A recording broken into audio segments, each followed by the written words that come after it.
Joanne, you just have to put up with this. It gets better because I got one for the women. Why women are happier than men. But right now we're going to do this one because I saved this for Bill. Okay? If Laura, Kate, and Sarah go out to lunch, they will call each other Laura, Kate, and Sarah. If Mike, Dave, and John go out to lunch, they will affectionately refer to each other as fat boy, knucklehead, fool, dingbat, etc. All right? And then eating out. All right? When the bill arrives, Mike, Dave, and John will throw a $20 bill down on the table, even though the lunch for them only cost $32.50. None of them will have anything smaller than a $20 bill, and none of them will actually admit they want any change back. All right? Are going to say, I got it. Now, when the women go out for lunch, and when the bill comes, they get out pocket calculators. Yep. All right? Money. This is money. All right?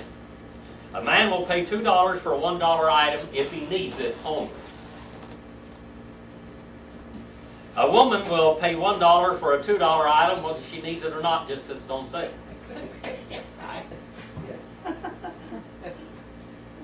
A man has 6 items in the bathroom: a toothbrush, toothpaste, shaving cream, razor, bar of soap, and a towel. The average number of items in a typical woman's bathroom is 337 personal items. I can believe that. All right? A man cannot identify over 20 of them.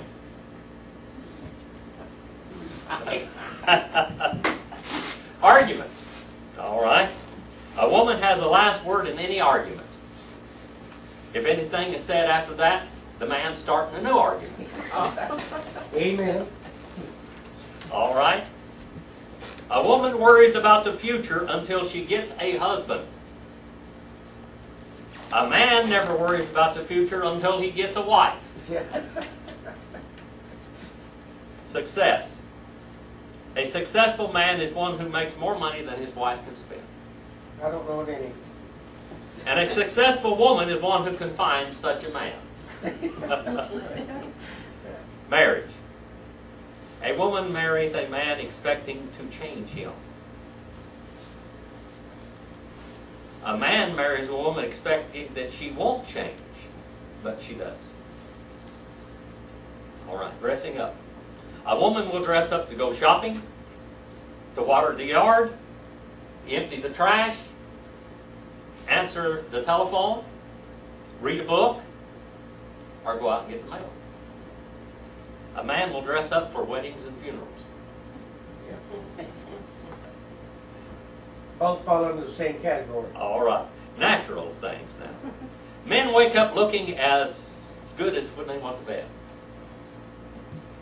Somehow women deteriorate during the night and have to put their face back in order.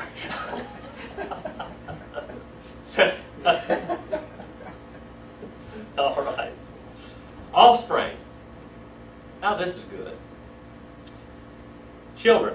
A woman knows all about her children. She knows about the dentist appointments, the romances, the best friends, favorite foods, secret fears, hopes and dreams.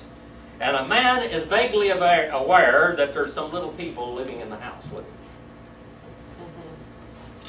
Hey, you step on one. And so you step on one. You know, All right. Well, I thought I'd start you off like that. when we got ready, See, I was saving that for you, Bill. when we got ready for that trip, the difference between a man and a woman packing, I just drove 10 pair of socks, 10 pair of underwear, 10 t-shirts, and grabbed 6 pairs of Levi's unpacked.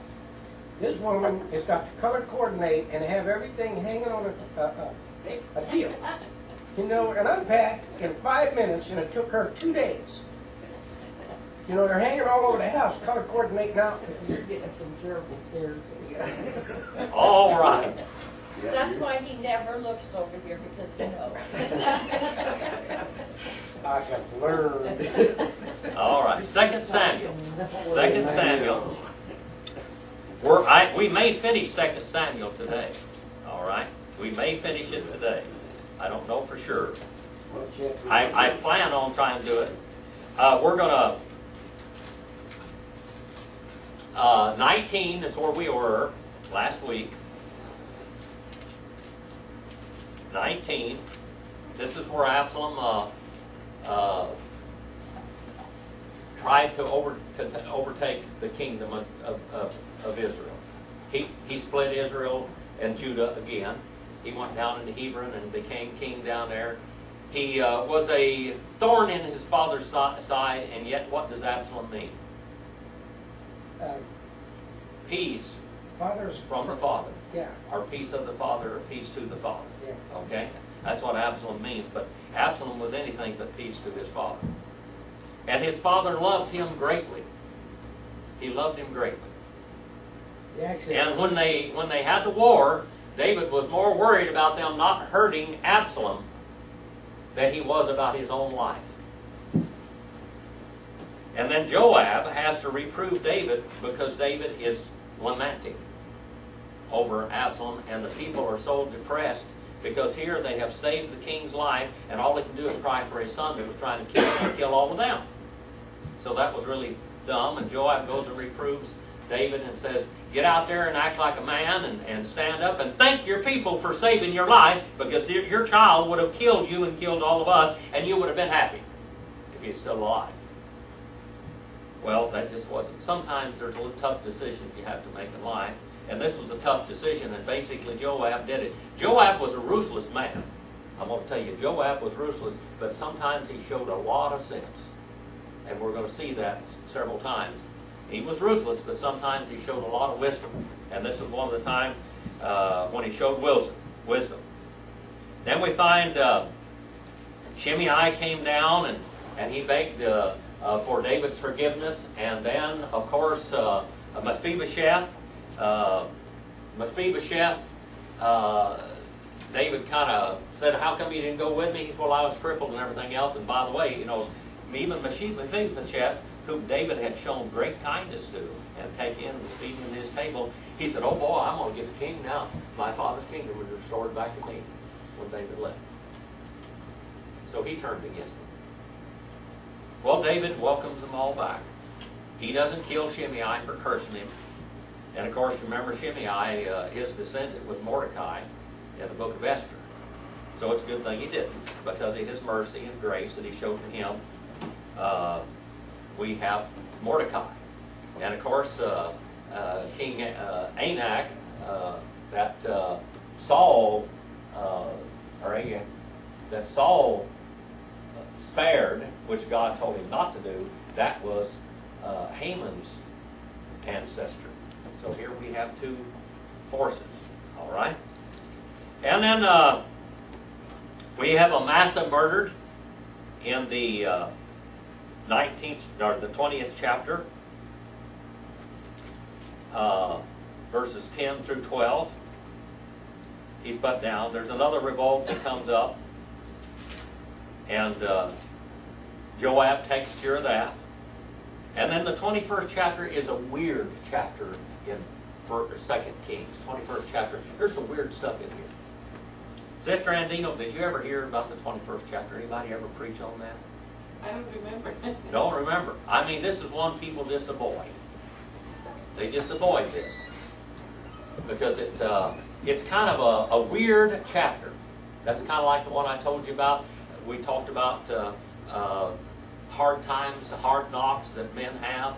We're in the 21st chapter of 2 Samuel. Now, I'm going to cover this briefly. There was a famine in the days of David for 3 years, year after year, and David sought the presence of the Lord, and the Lord said, it is for Saul and his bloody house that the famine is in the land.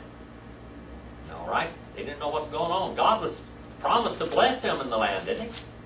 Did God promise to bless Abraham and his descendants in the land if they followed the right way? All right. It is for Saul and his bloody house, because he put the Gibeonites to death. This is what God said. Now, these Gibeonites, are the Canaanites in the land, but they had made a truce with them, and these Gibeonites were, can God save a Gentile? Yeah. Can God save a harlot and a lesbian and a homosexual? Sure he can. He saves them every day. they change their lives when he does. But he saves bad people. Remember, we saw Uriah, the Hittite, you know, one of the descendants of Ham and the Canaanites. They were cursed people. But even though they were cursed, God chose to save them. And Uriah means what? Jehovah is light. They even gave him a good name. And his family. All right? So the king called the Gibeonites and spoke to them. Now the Gibeonites were not of the sons of Israel, but of the remnant of the Amorites, and the sons of Israel made a covenant with them. But Saul had sought to kill them in his zeal for the sons of Israel and Judah. Saul decided to kill all these people, but they had a covenant. When you make a covenant, when God's people make a covenant with people, the land expects God's people to keep the promise, don't they? What other time happened something like this? Remember what happened? Remember what happened in Jacob's days? Remember when the whole city, Shechem and Hamor, they converted a whole city to Judaism. A whole city to Judaism. All of them were saved. They were all circumcised. And on the third day after they were circumcised, the boys went in there, Levi and Simeon went in there and murdered them all. And I mean, Jacob was distraught.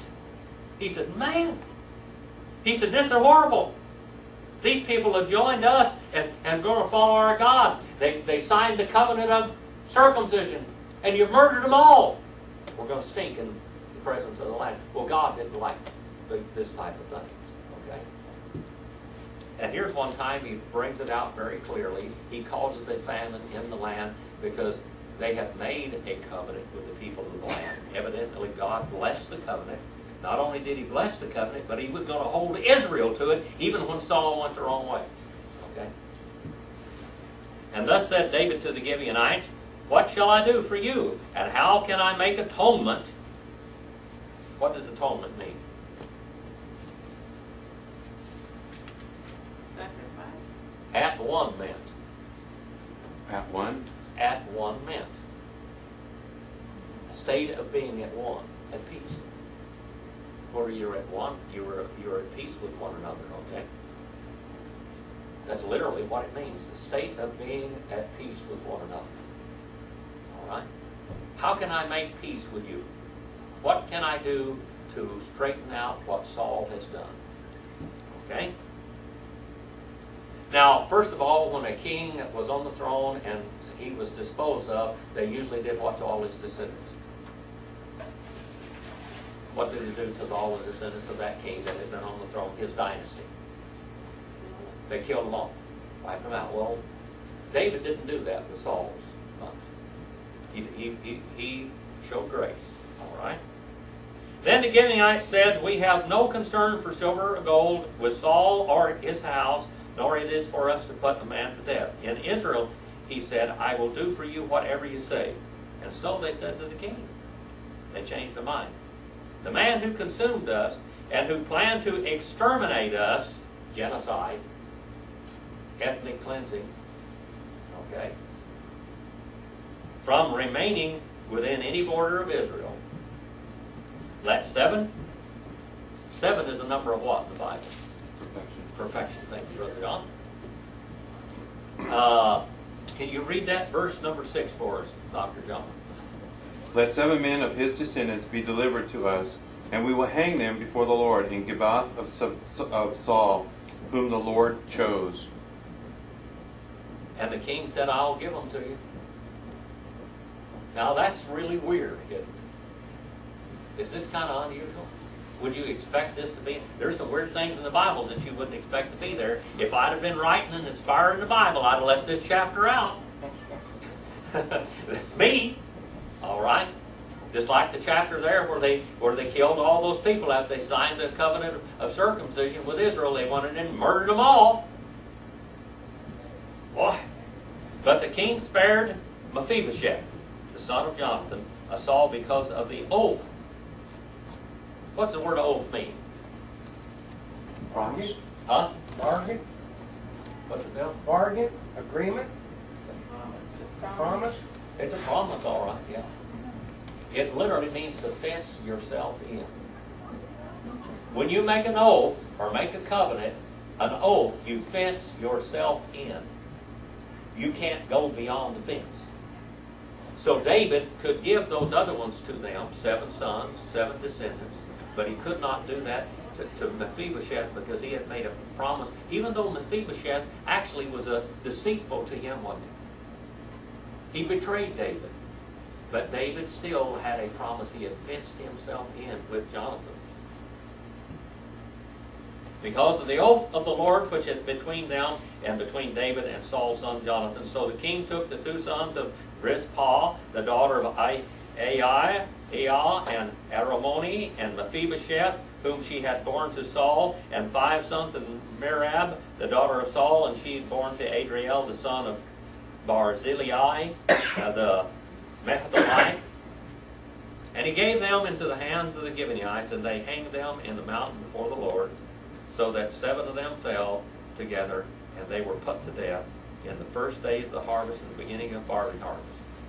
Now it says, Rizpah, the daughter of Aiah, took sackcloth and spread it out for herself from the rock, and from the beginning of her harvest it rained until it rained on them from the sky, and she allowed neither the birds of the sky to rest on them by day, nor beasts of the field by night. Now this is her bodies. Okay? She's respected them. And who was this woman? Number 11. Brother Bill. And David was told what Rizpah, the daughter of Aiah, the concubine of Saul, had done. The concubine of Saul. She didn't even have any rights, did she? Concubines didn't have any rights. They were just basically slaves. Kept woman. Sexual slaves. That's what they were. Sexual slaves. That's all they were. No rights. But she was here we have an honorable woman. Okay? And so David went and took the bones of Saul and the bones of Jonathan. Now he gives them a burial. All right? And he sees what this woman has done, and he honors her. And then let's get over here to number 16. 21 and verse 16. Let's look at this. 21 and verse 16.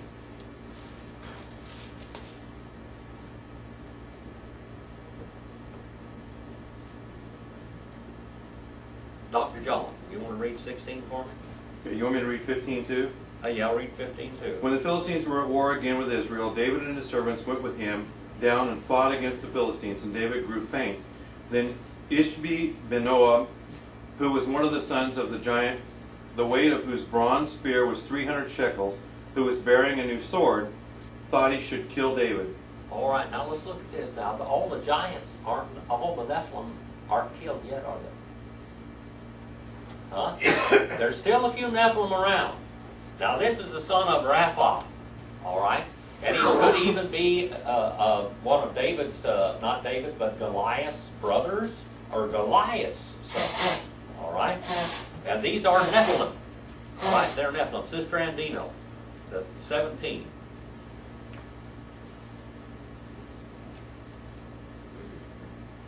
But Abishai, Abishai, the son of Sariah, came to his aid and struck the Philistine and killed him. Then the men of David swore to him, saying, You shall go out no more with us to battle, lest you quench the lamp of Israel. Okay, now you keep on remembering this. I want you to circle this, put a little asterisk out there or something beside it, because Israel did not want to risk David's life. David didn't go to war because the men said, I don't want you to go out there because we don't want you to die. And we want you to be our king. We want you to die of old age, not in battle.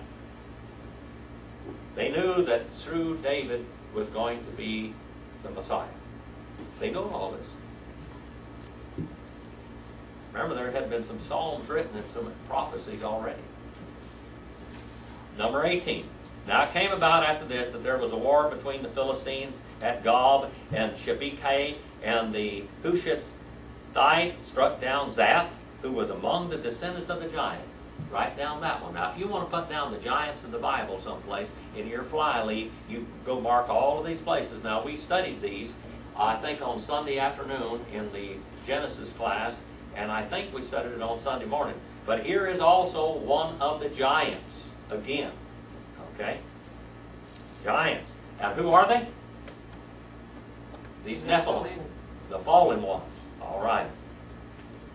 And there was war with the Philistines again at Gob, and Elhanan, the son of Jari-Origum, the Bethlehemite, killed Goliath the Gittite, and the shaft of whose spear was like a weaver's beam. And there was war with Gath again, and there was a man of great stature.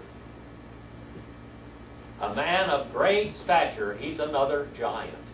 Giants all over the place. Okay. Remember when the two spies went into that area? They went there to Hebron. And what did they find around Hebron? What did Caleb and Joshua find there at Hebron? Giants. Giants. Now the other one saw them, and when they went in to possess the land, God made them wander for 40 years, but when they went in to possess the land, after Caleb was 80 years old and Joshua was old, they said, let me go after the giants. They wanted to go after the giants because they knew that God was giving them in their hand. All right? But now here are descendants of these giants. All right? There was war with Gath again. There was a man of great height. And how many fingers and toes did he have? 6. 6 fingers and 6 toes. 6 is a number of what? Antichrist. Well, 666 is the number of the Antichrist. 6 is the number of man. All right, 6 is the number of man. All right, he said he had 24 in number, and they were born to the, and he had been born to the giant. And when he defied Israel, Jonathan the son of Shimei, David's brother, struck him down. And these 4 were born to the giant in Gath, and they fell by the hand of David and by the hand of his servants.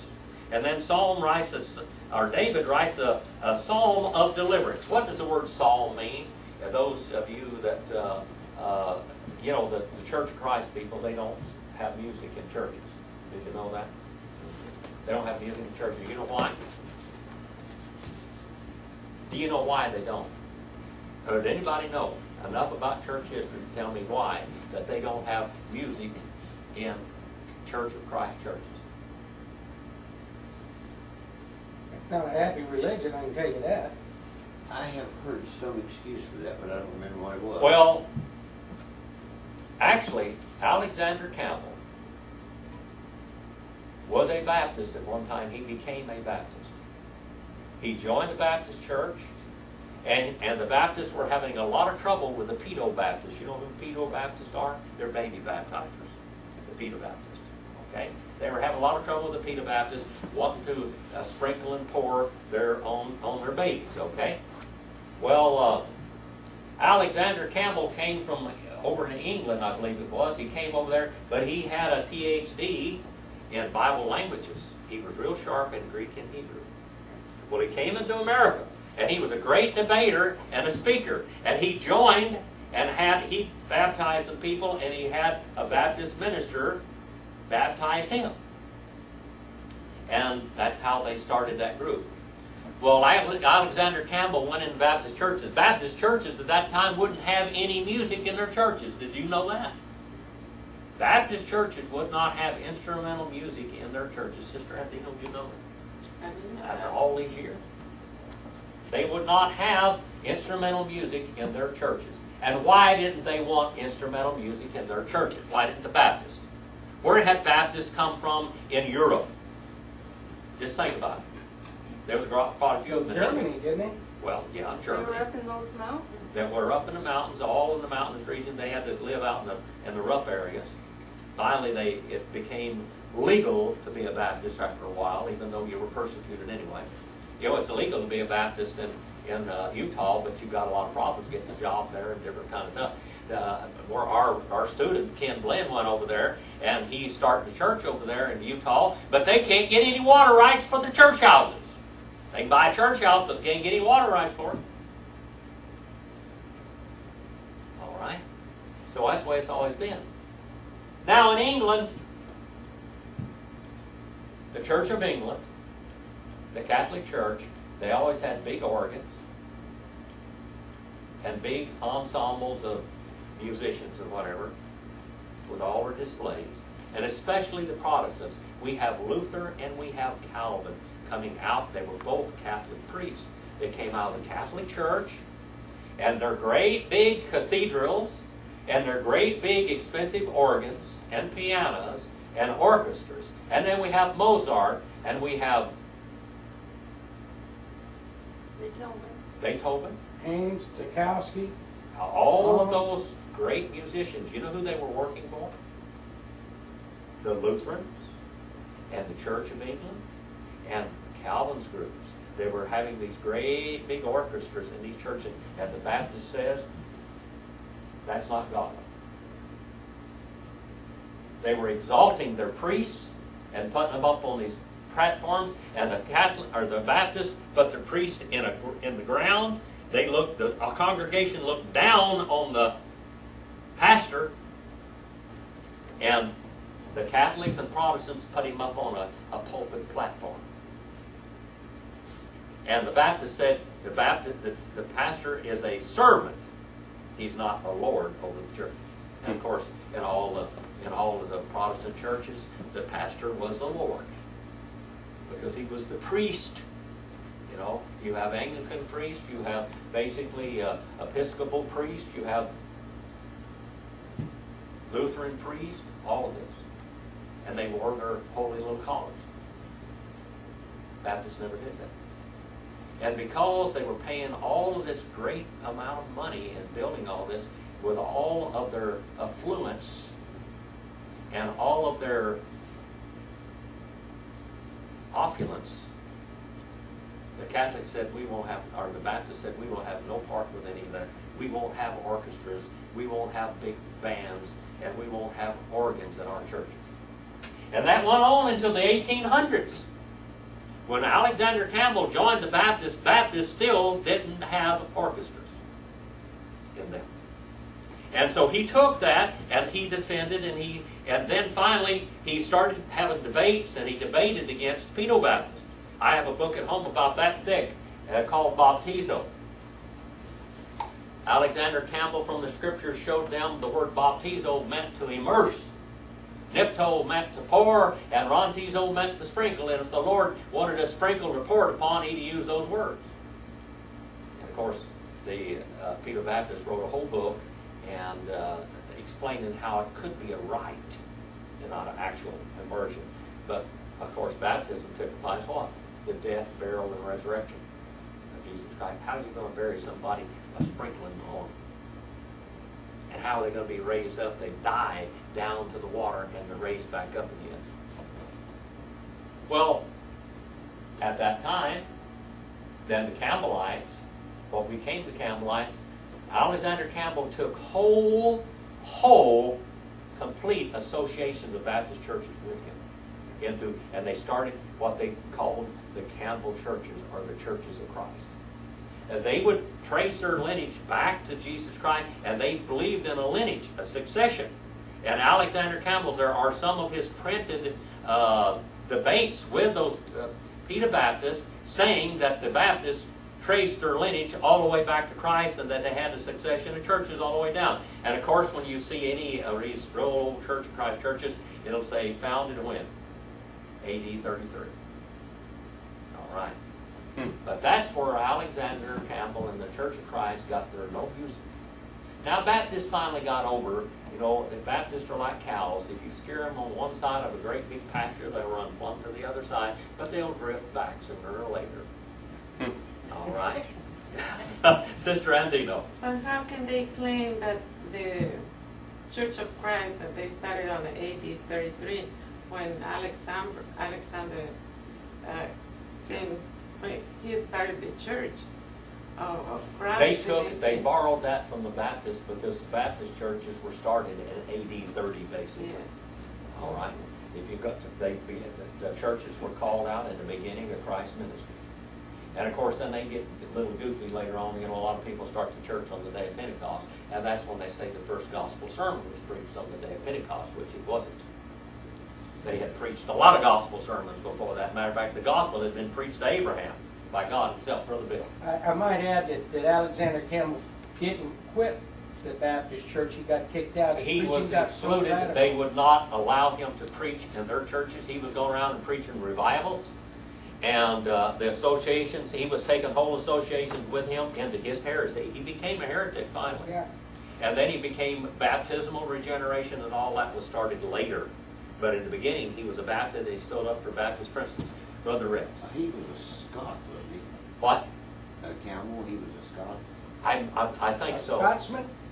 Yeah. Yeah, he was part of Scotland, went to Yeah, England. and went that, to Ireland. and see, in Scotland is where the Presbyterian, they had a lot of education over there, and he had access to education at that time. And he was educated in Greek and Hebrew, Yeah. had his doctorate. His- And when he I think came his over father here, was- and a lot of, in England, the Baptists had a lot of education too. But over here in America, with these backwoods hillbillies, there was a lot of hillbilly preachers and among Baptists at that time that didn't know anything more than John 3:16, and they just read and then tell stories. That's the way it was back there, and try to work up the crowd. His father, I think, was a Presbyterian preacher, wasn't he? I know his father was a preacher. I think so. Yeah, but I think it was Presbyterian. But they came to the Baptist side, and they baptized each other. Well, Jim, when did they decide that the Book of Revelations was a myth? They brought that from the Catholic Church, and they brought it from the Presbyterian. They brought it from all the way back to I can't think of the guy back there in the 300s. So the Catholics, John Calvin and Luther both studied from a Catholic priest back there that what they call a replacement theology, where they replaced the church, replaced Israel with the church, and the revelation is something that happened already, and it's something that happened already. It was so mystical that you couldn't understand it. Okay, and that's their basic. The Church of Christ has that. Free Will Baptists borrowed a lot of that stuff from the Church of England, which they came out of. Okay, see, Free Will Baptists aren't Baptists. They never were. All right, they came out of the Church of England basically in about 1611 or something like that. The Free Will Baptist? Yeah, Free Will Baptists. they Free Will Baptists aren't Baptists. they believe that when Jesus comes back, you know, that there won't be any sleeping. He'll just come. When he comes, he'll just separate them. Yeah, it's an imminent return, something happening, and That they'll they've got separate an the sheep idea. from the But that lambs. all is out of Catholicism, out of John Calvin and Luther, and all of them believe in that type of what we call replacement theology. That's what happened in World War II, when Luther, you know, he called for the incarceration and the annihilation of all the Jewish people. Now, if he actually had done that, he would have thwarted the promises of God to Israel. Because Israel, God has a place for Israel still. That's why and the reason why they existed in the world. Now let's go on with the lesson. Just one question. Yes. Calvin came out from the Catholic Church? Calvin was a Catholic priest, and so was Luther. Okay. John Calvin drew a salary for a long time after he left the Catholic Church because his people were in politics. His family were high up in politics, so he got a salary. I mean, even when he was fighting the Catholic Church, he was being paid as a Catholic priest. Wow. And Luther was too. It's a wonder that they didn't kill Luther. But Luther, the diet of worms and all that stuff, you know, where he planted the theses on the wall, that really never happened, believe it or not. But That really didn't happen like they say in the history. That didn't what happened. What he did is he was going to go have a debate over indulgences. The whole story was in indulgences because he thought it was a terrible mythical corruption of the scriptures. Indulgences. now that Alexander Campbell was more of a student of Luther than Calvin, right? Well, Luther and Calvin. Calvin thought that. Yeah, but he became a Baptist, so he borrowed that no music in church from the Baptists. The Baptists finally crept away from that, and you know we do have music in Baptist churches today, but there are primitive Baptist churches that don't. Baptists stood about some unusual things. They didn't baptize their babies. At all state church, you know, every Protestant denomination has been a state church somewhere. Somewhere. Even in America, there were state churches. Did you know that? The beginning in America, in the colonies, they were state churches. And you couldn't be anything but that. Rhode Island was the first free colony, and the Baptists founded that colony. You could be anything in Rhode Island. Did you know, any of you know that? All right. America was going to be a church state. And in any church state, they tax you 10% of your wages to pay your tithe. Right out of your wages, you're taxed 10% to pay the tithe in any church state. Well, when the Baptists were more up north than the south, right? The Baptists were all over in America. Yeah. They were all over. I mean, they originated, I thought, from the northern states, so they didn't. Well, Rhode Island Yeah, was the first legal place you could be a Baptist. yeah. They would whip, when Baptists preached in different places in America, they would whip them. They would incarcerate them, put them in stocks, beat them, put them in prison, just like they did in Europe. It was not free. America did not have freedom of religion, people, and it wasn't. That wasn't part of this country. I want you to know that, Brother X. Most of the Baptists and everybody else come mostly through Boston, didn't they? They came in from the East Coast there, and then they spread out. Yeah. All right. A lot of the Scots people went down and married into the Indian people in the South, because the Indians had great big plantations in the South. Indians were not. They were not savages. Not the five Okay? civilized tribes. In the South, Indians were not savages. They had great big plantations, great big farms. All right. And they went in and married among the Creeks and the Choctaws and the Chickasaws and Cherokees, and they had great plantations. Seminole. And that's where they have all these Scots names among the Indians, and that's where you get your southern accent, is from the Scottish. Your southern accent is Scottish. Okay? That's where it came from. Jim, Yes. the Quakers, I wanted to ask, they didn't have music either, did they? A lot of them didn't have music because they came out of those big religions at that time. All right? But every Protestant church had a state church somewhere except for Baptist. And every state church, they came in America, and they had the Methodist. The Methodists start what they called Indian missions. Indian missions were prisons. They were prisons. The Catholics started them. The Methodists started them. The Presbyterian. Every time they start a mission Indian school, it was a prison. That's why they came in and beat the Indians until they became white. They'd say, kill the Indian and save the man. Like They the have- missions here in California. Huh? Like the missions here Yeah, in all the California. missions in California were all They were slave slaves. plantations. And the Catholic Church annihilated ethnic cleansing, genocide in California against the Indians. All right? But no Baptist ever did that. No Baptist ever did that. No Baptist ever did that. And might add that one of the reasons that they didn't do it is because, unlike They never were state churches. Yeah. Now let me go on. I only got a few minutes. I'm going to have to finish it this way. How many of you ever heard of Primitive Baptists? I've heard of them. All right, Primitive Baptists. Okay, Primitive Baptists are still what they call Primitive Baptists today. They're kind of hard shell. They're predestinationists. They don't have missionaries or anything like that. But they stand pretty much of what the Baptists stood for in England and in Germany back at that time. So if you know what a Baptist stood for back in those days, you just look at a Primitive Baptist today, because they still are holding to the same tenets that they did back then. There is no music.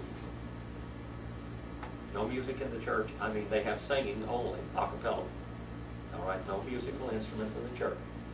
They will not, until 1950, in America, churches, Baptists would not, until 1950, Baptists did not go get a license to get married. Did you know that? Baptists would not. Because the Catholic Church in 300, 400, 500, 600, 700, 800 AD, they started trying to control the masses. And the first thing they did is when your baby was born, you had to be baptized and become a member of the state church. When you got married, you had to get a license to get married, and you had to get married with a license, and you had to pay for a license to get married. When you died, you had to get a license to get buried. And for Baptists, they would never, ever concede to a state marriage license for many years. Until 1950, they still weren't doing it, and a minister would stand up and perform a marriage ceremony, and they would write it in the family Bible. The primitive Baptists will not get a marriage license today, ever. And to them, that's the separation of church and state. Now, we've swallowed the pill. In Southern Baptists and everything, not before 1950. It wasn't common, but now, since then, it is. And divorce, the same way. They would not have legal divorces. They would not have legal marriages. No way. And they still don't today. Period. And they won't baptize their kids, and they won't have music in the churches. Now, you got a lesson in church history there. Just look. How many of you knew any of those things? I knew some. Brother Bill, you've heard me teach Yeah. in church history. Yeah, and I got on the internet after you talked about it and found out. In fact, it was the Baptists that come up with the idea of a wedding ring, because they had there were so many more men than there were women at that time, that the problem was guys were asking girls out. They couldn't tell if they were married or whatever. So the Baptists got together and figured out that if they put a ring on the woman, that would show that she was married. And then later on, of course, when more women came around, then they had to put the ring on the man. Yeah. Which I feel was a mistake, but at that point. We had some very unusual practices. All right. But actually, Well, anyway, now that's church history. Now, getting back to the 22nd chapter, David has a psalm of thanksgiving. He has a psalm of thanksgiving, thanking God for all of His blessings. In verse 3, he says. In verse 2, he said, "And he said, the Lord is my rock, my fortress, and my deliverer." Now, who is the rock in the New Testament? Jesus. Jehovah is my rock, my God, my rock, in whom I take refuge. Now, we see a lot of this. We see Jesus says, "You're Peter. You are Peter," Matthew 16:18. "But upon this rock, me, Jesus is the rock, I shall be building my church, and the gates of hell shall not wrestle her down." All right? I am the rock. So you go back through here and just look and see how many times. "And David spoke to the words of this song to the Lord in the day that the Lord delivered him from the hand of all his enemies, from the hand of Saul. And he said, the Lord is my rock. Jehovah is my rock. And my fortress and my deliverer. My God, my rock, in whom I take refuge." All right? "My shield and the horn of my salvation, my stronghold and my refuge, my Savior." Who is the rock? My Savior. All right? "You do save me from violence. I call upon the Lord, who is worthy to be praised, and I am saved from my enemies. For the waves of death compass me, and the torrents of destruction." This is like Psalm 23, isn't it? "The Lord is my shepherd. Jehovah is my shepherd." And what is the Psalm 23 in the New Testament? Lord is my shepherd, I shall not want. No, what is this? In Psalm 23 is in the Old Testament. Psalm 23. John 15. John 10. I am the good shepherd. I am the good shepherd. In John 10, Jesus repeats that He was the Lord of Psalm 23. Jesus on the cross of Calvary, He repeats that He is the Jehovah in Psalm 22, the one that has been despised and rejected of men, and had his clothes taken and all of this. He quoted Eloi, Eli, lama sabachthani in Psalm 22 and verse 1. But when they read one verse, it meant the whole psalm applied. And so they would have memorized, and many of them memorized those psalms. Did you know that? Many of them sang those songs, and so when he reported, or when he recited one verse, then they had to know. But they were studying. The problem is with them, the Jews at that time, they weren't teaching or preaching in their own language, they thought that he was calling for Elijah. But he quoted Psalm 22 and verse 1. And Matthew quotes it in Hebrew, and Luke quotes it in Aramaic, or vice versa. I can't remember now, one or the other. All right. Anyway, the whole psalm here just tells it, this praises God. And then we have in chapter 23 we have David's last psalm, and then it names in verse 8,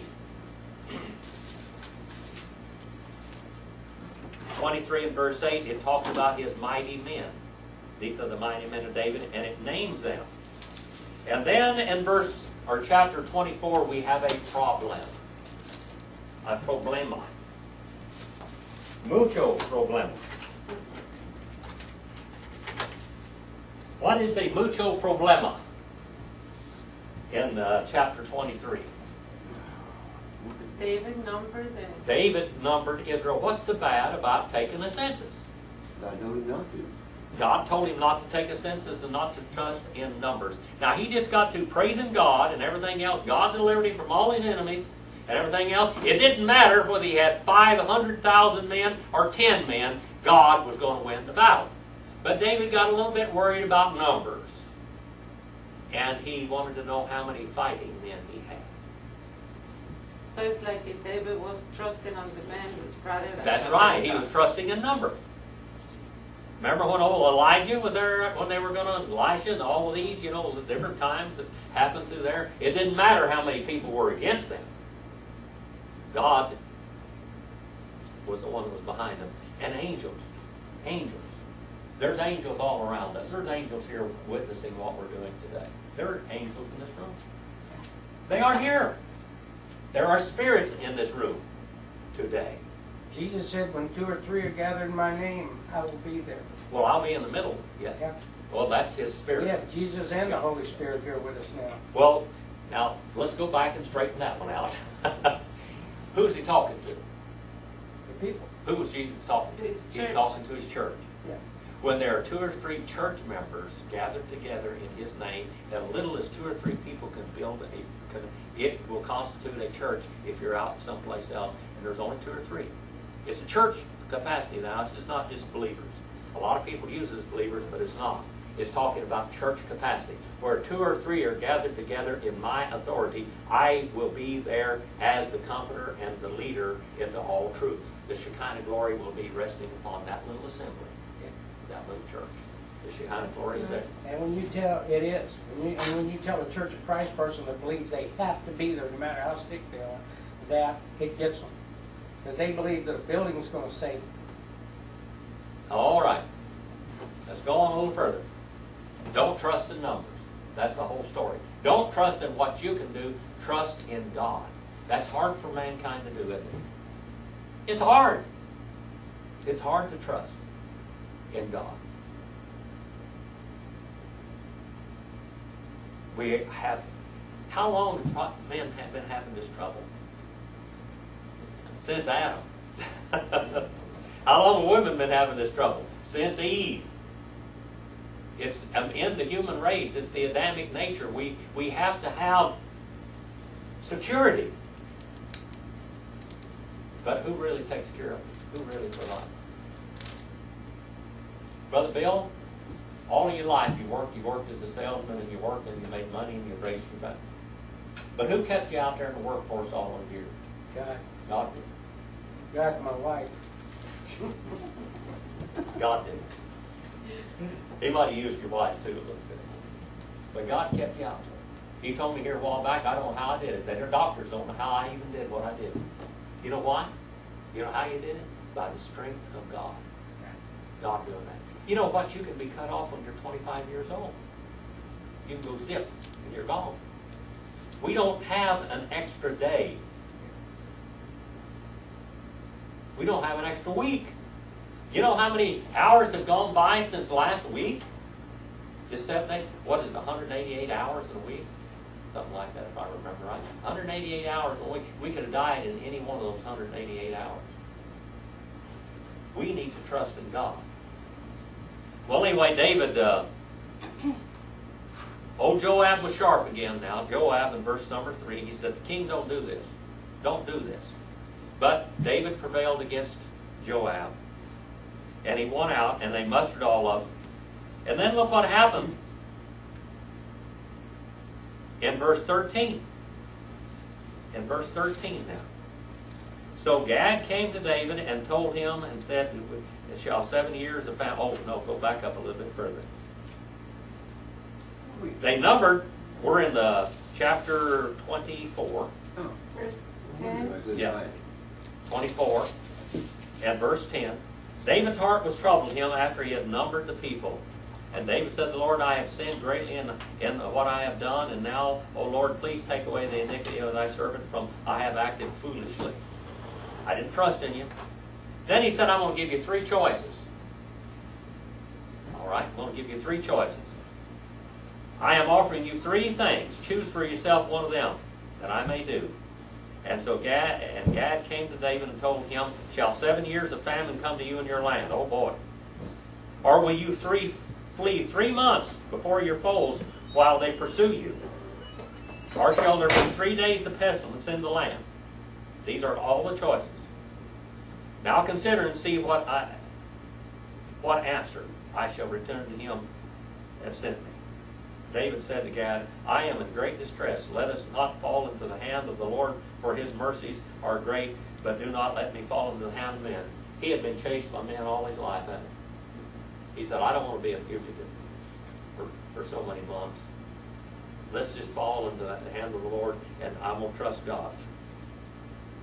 And so, starting with verse 15, 70,000 people died.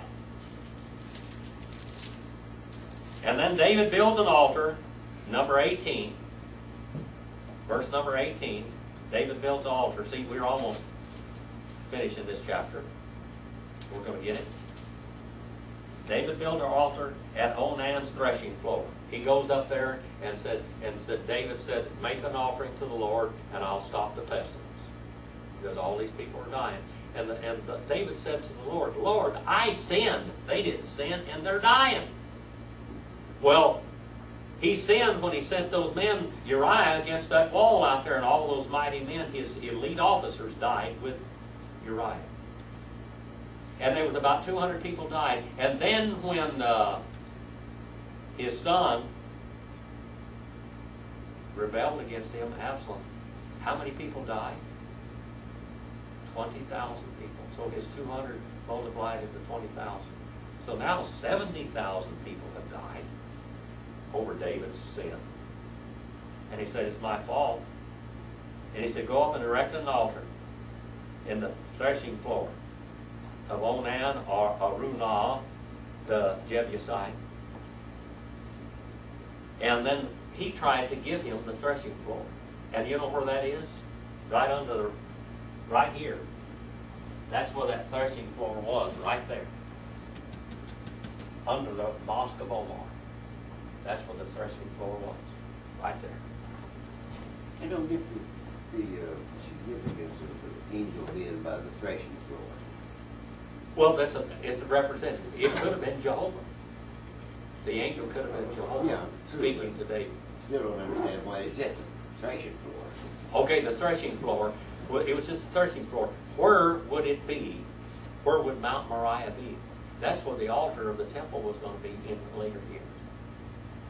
And he bought this threshing floor from this guy. And he said, I'll give it to you. And he said, no, I won't make a sacrifice to the Lord that doesn't cost me. So he bought the threshing floor for an altar, and that's where the altar was going to be for the temple. And everything later on, that's what they're fighting over, that Mount Moriah today. That basically up on Mount Moriah, up there someplace, is where Abraham offered Isaac. We have 2 places in the land of Palestine, or Canaan, that we have purchased. We have written documentation that were bought. One of them is the cave at Machpelah in Hebron that Abraham bought for a cave for himself and his wife and family. And the other one is Onan's threshing floor right there. And who owned that?